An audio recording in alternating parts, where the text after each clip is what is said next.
ఈరోజు మీతో ఒక యూజ్‌ఫుల్ మ్యాటర్‌ని షేర్ చేసుకోవాలనిపించి ఈ వీడియో చేస్తున్నానండి. అయితే ఎప్పుడూ మనకి చాలా అందుబాటులో ఉండి, చాలా చౌకగా మన ప్రాబ్లమ్ సాల్వ్ అయ్యే ఏదైనా రెమెడీ గానీ, లేకపోతే ఏదైనా ఒక సొల్యూషన్ గానీ ఉంటే మనం అంతగా పట్టించుకోం. అది చాలా కాస్ట్‌లీ అయ్యుండి, ఎవరైనా ఇన్‌ఫ్లుయెన్స్‌డ్ పర్సన్స్ ఎవరైనా చెప్తే, లేదు అది చాలా ఫేమస్ అయ్యి ఉండుంటే అప్పుడు డెఫినెట్‌గా మనం ఫాలో అవుతాం. సో, మన హ్యూమన్ సైకాలజీ అలాగే ఉంటదనుకోండి. నేను దానికేమీ అతీతం కాదు. నేను అంతే. అయితే ఒక 8 మంత్స్ బ్యాక్ నాకు చెప్పిన పర్సన్‌ని బేస్ చేసుకొని దాన్ని నేను ట్రస్ట్ చేశాను. చేసి ఫాలో అయ్యాను. అదేం కాదండి. ఈ నల్లేరు కాడలుంటాయి గదా! చాలామందికి తెలిసే ఉంటదిప్పుడు. అయితే నేను కొత్తగా దీని గురించి చెప్పేదేం లేదు. నేనొక 8 మంత్స్ నుంచి దీన్ని నా గార్డెన్‌లో ఏంటంటే అది తెచ్చుకొని పెట్టుకున్నాను. ఎవ్రీ వీక్ కాకపోయినా అట్‌లీస్ట్ మంత్లీ ట్వైస్ అయినా నేను దీన్ని నా ఫుడ్‌లో యాడ్ చేసుకుంటున్నాను. సో, అది నాకు చాలా బెనిఫిట్ అయింది. సో, అందుకని ఆ ఎక్స్‌పీరియన్స్‌ని షేర్ చేసుకుందామని. ఆర్థరైటిస్ అనేది అది ఎంత పెయిన్‌ఫుల్లో అందరికీ తెలుసు. అందరికీ అంటే అది ఫేస్ చేసేవాళ్ళకి తెలుస్తది. నాకు ఆర్థరైటిస్ లేదు. మా సిస్టర్‌కైతే ఉంది. కానీ నాకు కూడా అప్పుడప్పుడు ఈ జాబ్ చేసే ప్లేస్‌లో ఫోర్త్, సెకండ్, థర్డ్ ఇలా ఫ్లోర్స్ ఎక్కాల్సి ఉంటది గదండీ! సో, అప్పుడప్పుడు నాకు కూడా ఉంటాది. సో, వా అంటే వాళ్ళ ప్రాబ్లమ్‌కి ఇది సొల్యూషన్‌గా ఒకళ్ళు ఫాలో అయ్యి చెప్పారన్నమాట ఇది. సో, అప్పటి నుంచి నేను కూడా దీన్ని యూజ్ చేస్తున్నాను. ఇది హెల్త్ బెనిఫిట్స్ ఏముంటాయన్నది ఇప్పటికే చాలా వరకు దాన్ని చాలామంది చెప్పి చూసారు. అయితే నేనెందుకు చెప్తున్నాననంటే, ఏదో ఒకసారి, 2 సార్లు దీన్ని వాడితే ఏమి అవ్వదండి. దీన్ని కొంచెం కంటిన్యూస్‌గా అంటే చూడండి ప్రోటీన్ అనేదని మనం అంటే పప్పు, తర్వాత ఆకుకూరలు ఇవి రెగ్యులర్‌గా మనం ఎలా యూజ్ చేస్తామో, సేమ్ అలానే ఈ పికిల్‌ని కూడా యూజ్ చేస్తే పికిల్ అనే కాదు వీటిని ఇంకా వేరే ప్రాసెస్‌లో కూడా దీన్ని చేయొచ్చని చెప్తారు.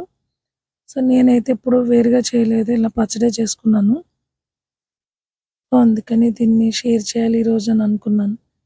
సో, అంటే నా అబ్జర్వేషన్‌లో తెలిసిందేంటంటే, ఇవి చేతులకి చాలా దురదొస్తాయి. ఇయి కట్ చేసినప్పుడని.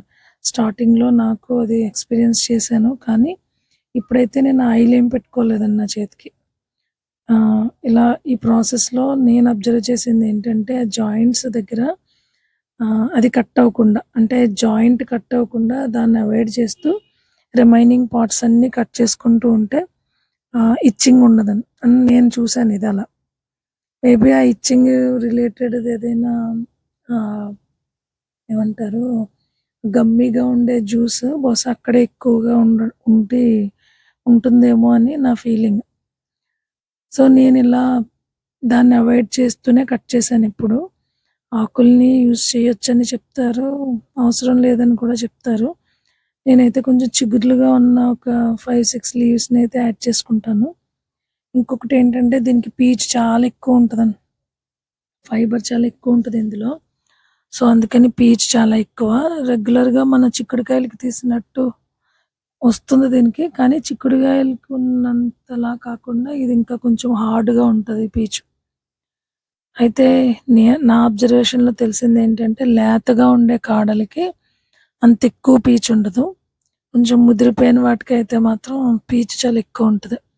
ముదురుగా ఉన్నవి వాడకుండా ఉంటేనే బెటర్.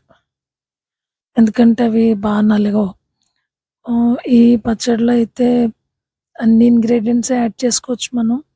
సో, నేనైతే నువ్వులు, ధనియాలు, జీలకర్ర, తర్వాత కొంచెం శనగపప్పు, తర్వాత కొంచెం మినపప్పు, పచ్చిమిరపకాయలు, ఎండుమిరపకాయలు ఇవి 2 కూడా నేను ఈక్వల్ రేషియోలో వేసుకుంటాను. వీటిని ఆయిల్‌లో ఫ్రై చేయడమే. ఆ తర్వాత చిన్న ఉల్లిపాయలు ఉంటాయి కదండీ! అవి. నేను వేరుశనగలు, తర్వాత టమోటా ఈ 2 వేసుకోను. ఇవి గూడా వేసుకోవచ్చు. కరివేపాకు, కొత్తిమీర ఇవి గూడా నేను యాడ్ చేస్తాను. వెల్లుల్లి. సో, ఇవన్నీ ఆయిల్‌లో ఫ్రై చేసి ఇవన్నీ ఫ్రై అయిన తర్వాత లాస్ట్‌లో ఈ నల్లేరు ఫ్రై చేసుకోవాలి. కొంచెం ఎక్కువ టైం ఫ్రై చేసుకుంటేనే బెటర్.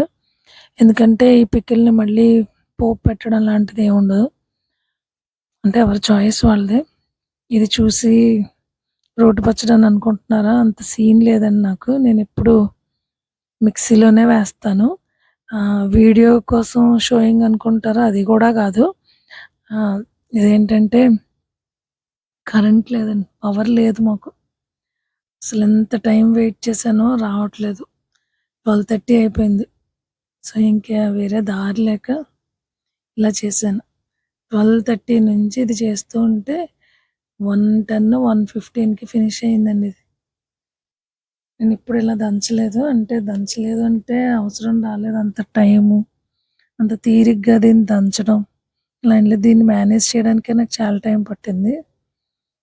ఇలా చెప్పడానికి సిగ్గుపడాలసలు. ఎందుకంటే ఈ రుబ్బడం ఇవి కూడా మనకొచ్చుండాలి కదండీ! చిన్నప్పుడైతే ఏదో అలా చేసేవాళ్ళం గానీ, మా మదర్ చేసేటప్పుడు మా పక్క పిల్లలు మేమంతా పోటీగా పిండి రుబ్బుతాం అనేవాళ్ళం అప్పట్లో. ఇదైతే మాత్రం నాకు చాలా పెద్ద టాస్క్ అయిపోయిందండి ఈరోజు. అయినా కూడా అలాగే దంచాను. అయితే ఇవి మిక్సీలో అయితే పీచులు కూడా కనిపించవు. చాలా స్మూత్‌గా అయిపోద్ది కాబట్టి. ఇది నేను దంచడం గదండీ! అందుకే ఇలా అయింది. కానీ పీచున్న పెద్ద ప్రాబ్లమ్ ఏమి ఉండదులెండి. అవేమి అంత అడ్డుపడిపోయేంత ఇదేం ఉండదు. అయితే దీనిలో నేను తెలుసుకున్నవి 2 థింగ్స్ అవేంటంటే, అది తాటి చెట్టు మీద పాకేదైతే వాడకూడదని చెప్తారు. తర్వాత పచ్చడిని ఒక నైట్ దాటిన తర్వాత నెక్స్ట్ డే వాడకూడదని. ఈ రెండింటికి రీజన్ అయితే నాకు తెలీదు. ఎవరికైనా తెలిస్తే కామెంట్‌లో చెప్పండి. తర్వాత ఏంటంటే దీన్ని చాలా ఈజీగా పెంచుకోవచ్చు మనం. ఒక చిన్న కొమ్మని తెచ్చి పెట్టుకున్నా కూడా బావుంటది. చక్కగా ఎక్కువ పెంచకుండా లేతవి వాడితే ఇంకా టేస్టీగా ఉంటాయి. నా ఎక్స్‌పీరియన్స్‌లో ఇది నాకు బాగా వర్కౌట్ అయింది. సో, ఇలా ఎవరైనా యూజ్ చేస్తే అంటే రెగ్యులర్‌గా మన ఫుడ్‌లో దీన్ని యాడ్ చేస్తే డెఫినెట్‌గా బెనిఫిట్స్ ఉంటాయి. సో, ఎవరికైనా యూజ్ అవుతుంది ఇది. ఇది వాడడం వల్లే 100% క్యూర్ అవుతుందని నేనైతే చెప్పడం లేదు. At least relief అనేదొస్తది. టాబ్లెట్స్ అవి ఫ్రీక్వెంట్‌గా యూజ్ చేయకుండా ఇన్ని ఇంగ్రీడియెంట్స్‌తో అది కూడా మన ఫుడ్‌లో యాడ్ చేసుకుంటే డెఫినెట్‌గా బెనిఫిట్ అనేదుంటుంది. సో, ఆ బెనిఫిట్ నేను కొంచెం చూసాను. అందుకని ఈ వీడియోలో దీన్ని షేర్ చేసుకున్నాను. సో, మెడిసిన్స్ వాడకుండా మనం ఫుడ్‌తో తీసుకుంటే రిలీఫ్ వస్తే చాలా హ్యాపీ గదండీ! సో, ట్రై చేయండి.